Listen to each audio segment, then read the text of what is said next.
नमस्कार दोस्तों, मैं राय आप सभी का राय ऑनलाइन एकेडमी पर हार्दिक स्वागत करता हूं। तो हम लोग आज के क्लास में हिस्ट्री में बौद्ध धर्म को पढ़ रहे थे और बौद्ध धर्म में हम लोग बौद्ध दर्शन को पिछले क्लास में हम लोग को पढ़ चुका था, यानी बौद्ध धर्म को पढ़ लिया था ना। तो बुद्ध ने क्या कहा कि बुद्ध ने कहा कि संसार दुखमय है, यानी संसार में दुख है और जो दुख है उसका कारण क्या है, दुख का दूसरा क्या है। चार बुद्ध ने क्या कहा कि चार आर्य को सत्य माना। पहला कि संसार दुखमय है, दुख है तो दुख का कारण है। दूसरा हो गया तो दुख का कारण क्या हो सकता है, तो लोभ मोह क्रोध इत्यादि। उसके बाद तीसरा दुख का निदान भी है, बुद्ध ने कहा कि दुख का निदान है तीसरा। और चौथा बात कहा कि दुख का निदान अष्टांगिक मार्ग है, यानी 8 मार्ग पर अगर कोई व्यक्ति चलेगा तो उसको कभी दुख नहीं होगा। यानी बुद्ध ने था ना बताया कि बुद्ध के 4 बात का सत्य हुआ। पहला, संसार दुख में है, यानी संसार दुख से भरा हुआ है। यानी प्रत्येक व्यक्ति को अगर इस धरती पर संसार में अगर जन्म हुआ है तो सभी का दुख है, यानी संसार दुख से भरा हुआ है। दुख का कारण है, दुख का निदान है और दुख का निदान अष्टांगिक मार्ग है। तो हम लोगों ने पिछले क्लास में इसको हम लोग अच्छी तरह समझ लिया था। तो आज के क्लास में हम लोग आगे बढ़ाते हुए आगे हम लोग देखेंगे कि बुद्ध ने जो 10 शील दिया, यानी अष्टांगिक मार्ग दिया और 10 शील दिया, है ना। 10 शील देखिए,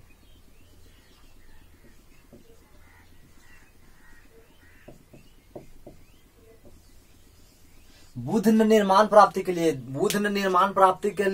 10 शील दिया। बुद्ध ने कहा कि अगर आपको निर्माण प्राप्ति चाहते हो, निर्माण चाहते हो, निर्माण का आपको क्या हो, ज्ञान प्राप्ति या है ना, तो निर्माण अगर आप चाहते हो तो क्या करना होगा, तो 10 शील है। अगर इसको अगर आप मैंने 10 जनरली इसको मान लीजिए कि बात है, अगर 10 मुख्य बात है, अगर इसको अगर मान लोगे तुम्हें निर्माण प्राप्ति होगा। नहीं, बुद्ध ने क्या किया, तो निर्माण प्राप्ति के लिए 10 शील पर बल दिया। पहला क्या क्या हो गया, तो पहला देखिए, ध्यान से देखिएगा।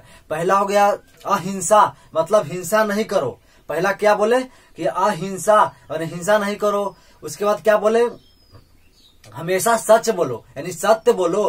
दूसरा क्या बोले, सत्य बोले। उसके बाद कहें कि चोरी नहीं करो। तीसरा क्या बात बोले कि चोरी नहीं करो। उसके बाद चौथा क्या बोले कि किसी प्रकार के संपत्ति नहीं रखो, यानी किसी पर भी प्रकार का संपत्ति न रखो। उसके बाद चौथा क्या बोले, तो चौथा यानी 4 बात है, आपको याद करवा देंगे। उसके बाद हम लोग टोटल 10 को देखेंगे। पहला आपका हो गया अहिंसा। उसके बाद दूसरा देखिए आपका क्या बोले, सत्य बोलो। तीसरा आपका क्या बोले, चोरी ना कर।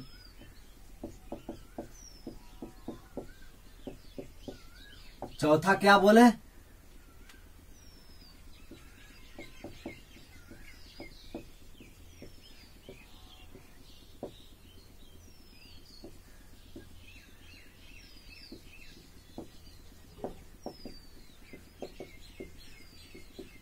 और पांचवा आपका क्या बोले, पांचवा बोले कि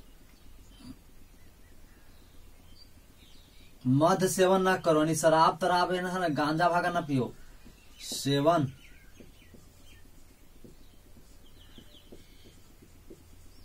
ये 5 बात आपको याद करवाना। 10 कुल है, हम लोग आपको स्टेप बाय स्टेप आपको देख, हम परमानेंट आपको क्लास में ही हम उम्मीद करते हैं अगर हम इस तरह से हम आपको समझा देते हैं कि आपका परमानेंट याद क्लास में हो जाता है। केवल आपको 1 से 2 बार आपको घर पर जाकर आपको पढ़ना। सिर्फ पहला आपको यानी 10 शील में पहला आपका क्या हो, अहिंसा। बुद्ध ने क्या कहा कि अहिंसा यानी हिंसा नहीं करना है। उसके बाद क्या बोले, सत्य बोलो, हमेशा क्या बोलो, सत्य बोलो, झूठ नहीं बोलो। तीसरा क्या बोले, चोरी नहीं करो, है ना, चोरी नहीं करो। उसके बाद क्या बोले, किसी भी प्रकार के संपत्ति नहीं रखो। अगर संपत्ति नहीं रखना यानी किसी भी प्रकार का आपको संपत्ति नहीं रखना। और पांचवा क्या बोले, मद सेवन न करो, यानी शराब हो गया, गांजा दारू है ना, भांग, इस सब का सेवन न करो। यानी 5 कुल हो गया। तो हम उम्मीद करते हैं 5 समझ गए। 5 और हम लोग देखेंगे। तो आपका छठा देख लीजिए, क्या हो गया आपका छठा,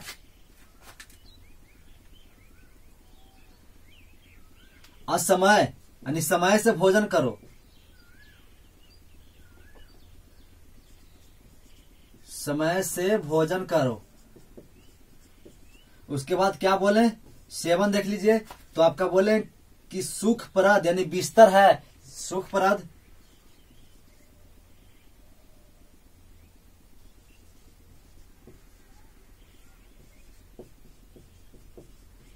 सुखप्रद बिस्तर पर न सो।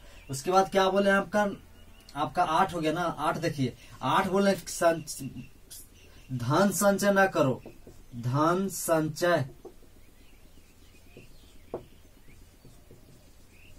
और उसके बाद 9वां देख लीजिए आपका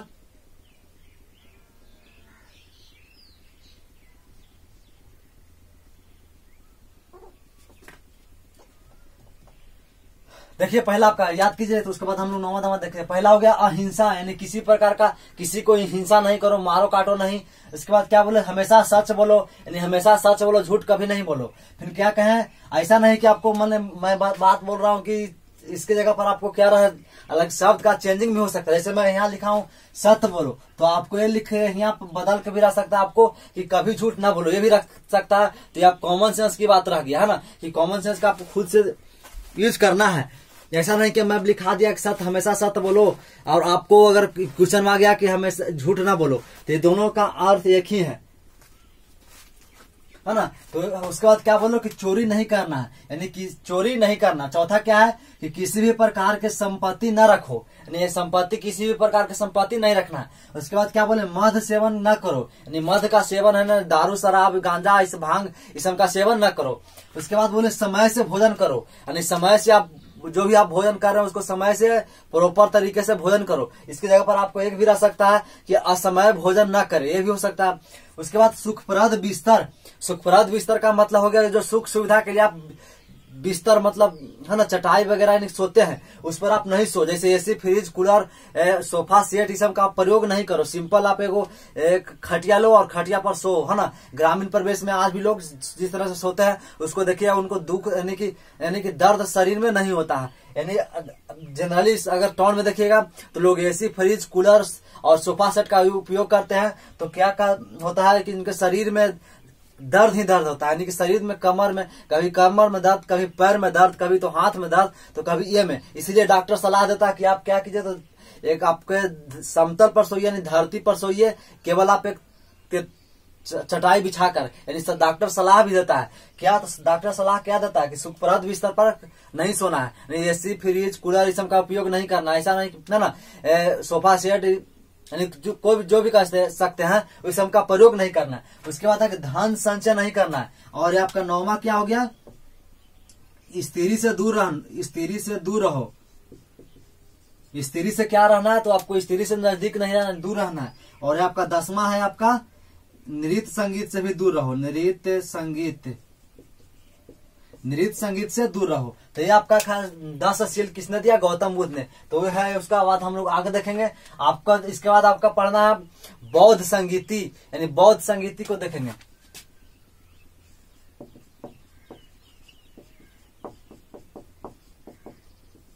बौद्ध संगीति, तो बौद्ध संगीति क्या हुआ, तो बौद्ध से रिलेटेड गान को, संगीति मतलब क्या होगा, संगीत मतलब गाना बजाना, है ना। तो क्या आपको लगता है कि बौद्ध संगीति का क्या मतलब हो सकता है, बौद्ध से संबंधित गाना बजाना? नहीं, बौद्ध से संबंधित बैठक, यानी बैठक के संगीति का अर्थ हुआ बैठक, है ना। बुद्ध यानी बौद्ध धर्म को विस्तार करने के लिए, यानी किस तरह से फैलाव हो, लोग अधिक से अधिक प्रचार करने के लिए, यानी तमाम तरह के प्रश्नों को यानी कि डिस्कशन करने के लिए एक बैठक हुआ, उसी को हम लोग क्या कहते हैं, बौद्ध संगीति। और कुल बौद्ध धर्म में 4 बैठक हुआ, है ना।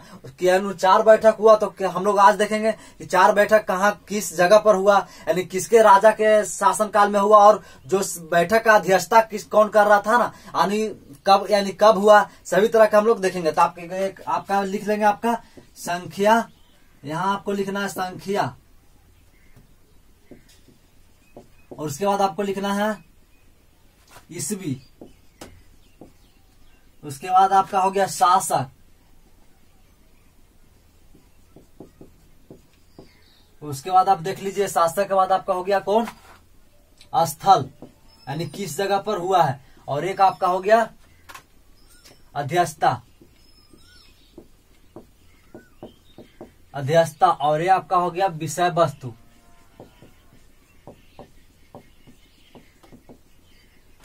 देखिए पहला हो गया प्रथम बौद्ध संगीति, तो इसको मैं किस तरह से आप बना लीजिए। तो देखिए प्रथम बौद्ध संगीति गौतम बुद्ध का मृत्यु कब हुआ, आपको बताया था पिछले क्लास में कि 483 ईस्वी पूर्व में हुआ था गौतम बुद्ध की मृत्यु। तो जब गौतम बुद्ध की मृत्यु हो गया उस समय मगध का शासक कौन था, अजात शत्रु। यानी मगध पर किसका साम्राज्य, यानी कि मगध में किसका शासन चल रहा था, तो अजात शत्रु का शासन चल रहा था। तो इन किसके, तो जब गौतम बुद्ध की मृत्यु हुआ था 483 ईस्वी पूर्व में, तो उस समय मगध का शासक कौन था आपका, अजात शत्रु। तो गौतम बुद्ध से काफी प्रभावित हुआ। तो प्रभावित होने के कारण जैसे ही गौतम बुद्ध की मृत्यु हुआ, यानी उसी वर्ष 483 ईस्वी पूर्व में इन्हें प्रथम बैठक करवाया। कौन करवाया, तो अजात शत्रु, अजात शत्रु है ना। ये तो आखिर करवाया कहाँ, तो इसकी राजधानी कहाँ बनाई थी, इस राजधानी कहाँ बनाया था, तो राजगिरी में। तो राजधानी में ही कराएगा, राजगिरी मतलब राजगीर। यानी कि अजात शत्रु ने कहा किस स्थल पर प्रथम बौद्ध संगीति का हुआ था आयोजन, तो आपका हो गया था राजगिरी।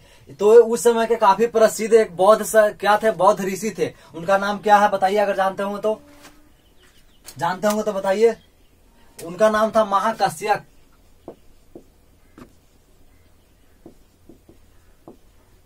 उनका नाम क्या था, तो महाकाश्यप। यानी देखिए प्रथम बौद्ध संगीति क्या हुआ, प्रथम बौद्ध संगीति कब हुआ, तो 483 ईस्वी पूर्व। किसके शासन काल में, तो अजात शत्रु के शासन काल में। कहाँ हुआ, तो राजगीर में हुआ। और अध्यक्षता कहाँ हुआ, इसके अध्यक्षता प्रथम बौद्ध संगीति के अध्यक्ष, जैसे अगर आप आज भी देखते होंगे, अगर मीटिंग होता नेता का, यानी कि मुख्यमंत्री यानी किसी भी मंत्री परिषद का, तो उसका एक अध्यक्षता का अध्यक्ष करता है। जैसे स्पीकर देख लीजिए, अगर आप असेंबली यानी बिहार विधानसभा की बात करें या लोकसभा की बात करें, तो अध्यक्ष करने के लिए एक अध्यक्ष होता है, उसी को हम लोग स्पीकर कहते हैं, है ना। तो उसी प्रकार अध्यक्षता कौन कर रहा था उस समय, तो अध्यक्षता कर प्रथम बौद्ध संगीति का अध्यक्षता महाकाश्यप। विषय वस्तु को सभी को हम लोग एक साथ देखेंगे। उसके बाद हम लोग देखेंगे दूसरा, यानी कि द्वितीय बौद्ध संगीति। द्वितीय बौद्ध संगीति देखिए, तो यानी कि प्रथम बौद्ध संगीति कब हुआ, तो 483 ईस्वी पूर्व। 483 ईस्वी जब प्रथम बौद्ध संगीति हुआ, तो 100 वर्ष बाद, तो 100 वर्ष क्या हो जाएगा, 583 होगा, नहीं आपको ईस्वी में चल रहा है तो है ना, तो ये 383 होगा। 383 ईस्वी पूर्व। 383 ईस्वी पूर्व में है ना एक काला शोक उस समय 383 में काला शोक ने करवाया। ये किस वंश से रिलेटेड है, तो बताइए अगर जानते हो। पिछले क्लास में आपको पढ़ा दिए थे, बताइए शिशुनाग वंश से रिलेटेड है ना। तो ये आपका काला शोक ने कब करवाया, द्वितीय बौद्ध संगीति का द्वितीय बौद्ध संगीति का हुआ, तो 383 ईस्वी पूर्व में। तो किसने करवाया, तो काला शोक ने। कहाँ करवाया, तो वैशाली में करवाया, वैशाली में। कहाँ करवाया, वैशाली में। और इसकी अध्यक्षता कौन करवाया था, है ना। इसकी द्वितीय बौद्ध संगीति का अध्यक्ष कौन था, तो ये आपका सर्वकामनी यानी इसकी अध्यक्षता कौन किया था, तो सर्वकामनी में। उसके बाद आप तीसरा देख लीजिए, तृतीय बौद्ध संगीति। तो तृतीय बौद्ध संगीति, तो ये कब हुआ, तृतीय बौद्ध संगीति 250 ईस्वी में हुआ, ईस्वी पूर्व में। ये कब है, 250 ईस्वी। तो ये अशोक ने करवाया, अशोक ने अपने शासन काल में। अशोक भी काफी, अशोक शुरुआत में कौन सा धर्म माना था, तो शैव धर्म, लेकिन बौद्ध धर्म से काफी प्रभावित हुआ अशोक ने, और इसने अपने शासन काल में तृतीय बौद्ध संगीति का आयोजन करवाया, यानी बैठक करवाया।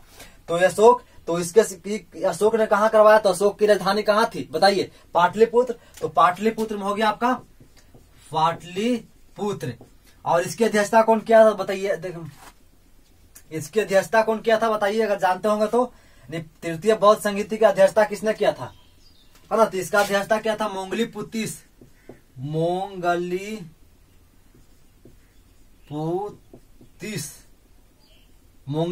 ने अध्यक्षता इसका किया था। उसके बाद आपका चतुर्थ देख लीजिए, चतुर्थ बौद्ध संगीति। तो ये आपका कब हुआ था, तो ईसा के प्रथम शताब्दी में। ईसा के प्रथम शताब्दी, यानी जब यानी ईसा मसीह का जन्म शुरू हुआ तो उसी शताब्दी में, है ना। तो ये कब किसने करवाया, यानी चतुर्थ बौद्ध संगीति का आयोजन किसने करवाया, तो कनिष्क ने करवाया। ये कहाँ करवाया, तो एक कुंडलवन है, कुंडलवन है। तो ये कहाँ में है, कश्मीर में है, कुंडलवन एक जगह है, उस कहाँ में किस क्षेत्र में पड़ता है, तो कश्मीर में। और कुंडलवन में ही क्या करवाया, तो बौद्ध संगीत, चतुर्थ बौद्ध संगीतिका। इसका जो कुछ वासुदेव वसुमित्र, इसका अध्यक्षता कौन किया, तो यानी कि आपको याद हो गया होगा कि यानी कुल कितने बौद्ध संगीत का आयोजन किया गया, तो 4। पहला हो गया प्रथम बौद्ध संगीत का आयोजन कब किया गया, तो साथ में मेरे साथ बोलिएगा, आपको परमानेंट याद करवा देंगे यही। तो 483 ईस्वी पूर्व, तो 400 जब गौतम बुद्ध की मृत्यु हुई तब, यानी कि 483 ईस्वी पूर्व में, तो उस समय मगध का शासक कौन था, तो अजात शत्रु। तो अजात शत्रु ने अपनी राजधानी कहाँ उसकी थी, तो राजगिरी में। राजगिरी में प्रथम बौद्ध संगीत का आयोजन करवाया। और जो प्रथम बौद्ध संगीत का आयोजन करने वाला जो अध्यक्षता कौन कर रहा था, तो आपका महाकश्यप कर रहे थे, है ना। द्वितीय बौद्ध संगीत हो गया। ऐसा कीजिए कि इसको, है ना, इसको विषय वस्तु भी लिख लेते हैं और एक बार आपको समझा देंगे। विषय वस्तु में देखें तो गौतम बुद्ध के प्रिय शिष्य थे कौन, एक आनंद और एक प्रिय, एक आपका कौन थे, एक तो आनंद पुरुष में थे, यानी आनंद कौन सा शिष्य थे, एक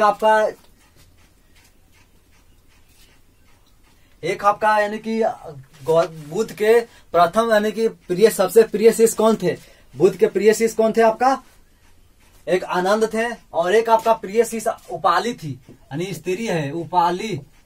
तो आनंद ने सूत पिटक का पाठ किया, सूत पिटक, और इसने किया विनय पिटक का पाठ, विनय पिटक, है ना। आपको प्रश्न में आ रहा होगा सूत पिटक का विनय पिटक क्या है, तो हम आपको बताते हैं, डिस्कशन इसको कर देंगे, है ना। उसके बाद देखिए आपका द्वितीय बौद्ध संगीति में क्या निष्कर्ष यानी विषय वस्तु निकल का है, तो काला शोक के समय निकल का है थारवाद, और एक शब्द आया महासंघिका, 2 शब्द निकल के आया महासंघिका। और तृतीय बौद्ध संगीति में क्या आया, तो अभिधम पिटक, अभिधम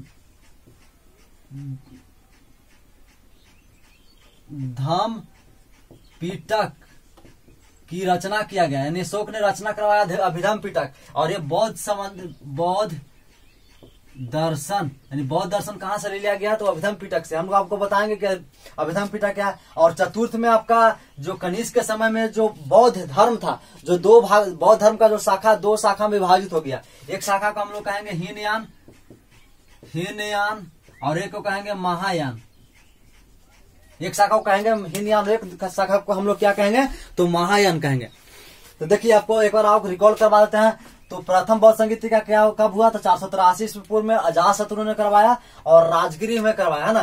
तो यानी महाकश्यप, इसमें विषय वस्तु क्या निकला, तो आनंद ने सूत पिटक का पाठ किया, यानी पाठ मतलब वाचन किया, है ना। आप आज भी अगर आप देखे होंगे हिंदू धर्म में क्या होता, पूजा पाठ होता तो पाठ बोलते ना हम लोग, लेकिन जहाँ आपका कौन होता, ब्राह्मण होता है जो पाठ करवाता है, नहीं तो उसके बारे में जैसे ब्राह्मण पाठ हो गया, यानी विष्णु का पाठ, तो विष्णु से रिलेटेड पाठ करवाया। तो उसी प्रकार आनंद ने सूत पिटक का पाठ करवाया और उपाली ने भी विनय पिटक का पाठ करवाया। उसके बाद द्वितीय बौद्ध संगीत का आयोजन कब हुआ, 383 ईस्वी, 100 वर्ष बाद। किसने करवाया, तो कालाशोक ने, और वैशाली में करवाया। और एक सर्व, इसकी अध्यक्षता कौन किया, तो सर्वकामनी। और इससे रिलेटेड थारवाद क्या है, तो थारवाद देखिए आपको सबसे पहले आ रहा होगा समझ कि थारवाद क्या है। तो थारवाद जो गौतम बुद्ध यानी कि जो उपदेश दिए गौतम बुद्ध, उसी को अगर मानना है, जो व्यक्ति मान रहा है तो उसी को हम लोग थारवाद कहेंगे। अगर कोई व्यक्ति है, जैसे मान लीजिए कि अगर हम लोग का संविधान है, जब हम लोग का संविधान लिखाया था तो उस समय कुछ बातें जो छूट गई थी या फिर नहीं लिखाया था, यानी उस समय के लिए सूटेबल था, लेकिन आज के समय में सूटेबल नहीं है, यानी उसको हम लोग क्या करते हैं, सुधार करते ना, यानी कि क्या करते हो हम लोग, संशोधन करते हैं, यानी संशोधन संविधान को करते हैं। तो उसी प्रकार जो भगवान बुद्ध ने उपदेश दिया, अगर उपदेश को में संशोधन करने, वर्तमान समय में अगर संशोधन करके अगर मान रहे हैं, संशोधन करके, संशोधन यानी उपदेश को संशोधन करके मार रहे हैं, तो वही आपका हो गया। उसके बाद देखेंगे तृतीय बौद्ध 250 ईस्वी में तो कौन कराया, तो अशोक ने। फिर पाटलिपुत्र मंगलीपुत्र इसके अध्यक्षता में हो गया, और इसमें अभिधम पिटक की रचना अशोक ने करवाया, जो किससे रिलेटेड है, तो बौद्ध दर्शन से रिलेटेड है। उसके बाद चतुर्थ बौद्ध संगीत का आयोजन ईसा के प्रथम शताब्दी में किसने करवाया, तो कनिष्क ने करवाया। कहाँ करवाया, तो कुंडलवन कश्मीर में पड़ता है, वो वसुमित्र है। उसके बाद हीनयान, जो बौद्ध धर्म में 2 शाखा विभाजित हो गया, एक हीनयान एक महायान। तो इसको लिख लीजिए कॉपी में, तो लिखिए हेडिंग में लिखिए, 10 देखे, बुद्ध ने बुध ने निर्माण प्राप्ति के लिए 10 शील पर बल दिया, यानी 10 शील पर बल दिया। लिखिए कौन कौन बल है, तो पहला लिखिए अहिंसा, पहला हो गया अहिंसा। उसके बाद लिखिए सत्य बोलना, सत्य बोलना। इसके बाद इसलिए लिखिए चोरी न करना, लिखिए चोरी न करना, चोरी न करना। उसके बाद लिखिए चौथा किसी भी प्रकार के संपत्ति न रखना, किसी भी प्रकार की संपत्ति न रखना, चौथा हो गया। उसके बाद पांचवा हो गया मद्य सेवन न करना, आपका पांचवा हो गया मद्य सेवन न करना। उसके बाद लिखिए समय से भोजन करना, लिखिए समय से भोजन करना। उसके बाद लिखिए सुखप्रद बिस्तर पर न सोना, सुखप्रद बिस्तर मतलब जो सुख दे है ना, उस बिस्तर को नहीं सोना। फिर धन संचय न करना, धन संचय मतलब धन को मतलब क्या करना है, तो जोड़ना नहीं, धन को बढ़ाना नहीं है ना, धन संचय नहीं करना। और उसके बाद हो गया स्त्री से दूर रहना, ये आपका नौवा क्या बोले कि स्त्री से दूर रहना। और फिर बोले नृत्य संगीत से और दूर रहना, 10वां नृत्य संगीत से दूर रहना। उसके बाद लिखिए हेडिंग में लिखिए बौद्ध संगीति, लिखिए बौद्ध संगीति। तो लिखिए हेडिंग में लिखिए, इधर लिखिए संख्या, उसके बाद लिखिए इस तरह से कॉलम बनाइए ईस्वी। उसके बाद लिखिए शासक, उसके बाद स्थल लिखिए, और उसके बाद अध्यक्षता लिखिए और विषय वस्तु लिखिए। उसके बाद लिखिए प्रथम बौद्ध संगीति, है ना, ये सब डाटा को आप लिख लीजिए। आपको याद करने के लिए एक परमानेंट ट्रिक बताता हूँ। अगर आपको बोलेगा प्रथम द्वितीय तृतीय बौद्ध और चतुर्थ बौद्ध संगीति में अगर कंफ्यूजन हो रहा, तो उसको हम आपको याद दिलवाने के लिए एक परमानेंट ट्रिक बताते हैं। आपको याद रखना, शासक में आपको याद रखना अक्का अक, याद रखना, इसको परमानेंट ट्रिक याद रखना। अक्का मतलब अजात शत्रु, ये याद रखना, अ से अजात शत्रु। अक्का यहाँ आ लिखना है, आ नहीं अक्का। ये देखिए आ इधर है, अक्का भी इधर है, यहाँ अ है और क है, तो याद रखिएगा। आ से अजात शत्रु, का से आपका कौन हो गया, तो कालाशोक। फिर यहाँ अ है तो अ से अशोक होगा, और फिर क से कनिष्क। लेकिन आका ये अक लिख याद रखना, आका यक से आपको परमानेंट ट्रिक है, जिसको आपको याद रखना, तो आप कभी नहीं भूल पाइएगा, है ना। तो इसको आप कॉपी में लिख लीजिएगा। उसके बाद हम लोग नेक्स्ट टॉपिक में बात करेंगे, है ना। आपको क्लास, आज का क्लास हम लोग यहीं तक रहने देते हैं, और फिर हम लोग देखेंगे पीटक क्या है, धर्म पीटक क्या है, शुद्ध पीटक क्या है ना। नेक्स्ट क्लास में हम लोग मिलेंगे, तो इसको कॉपी में लिख लीजिए। तब तक के लिए जय हिंद।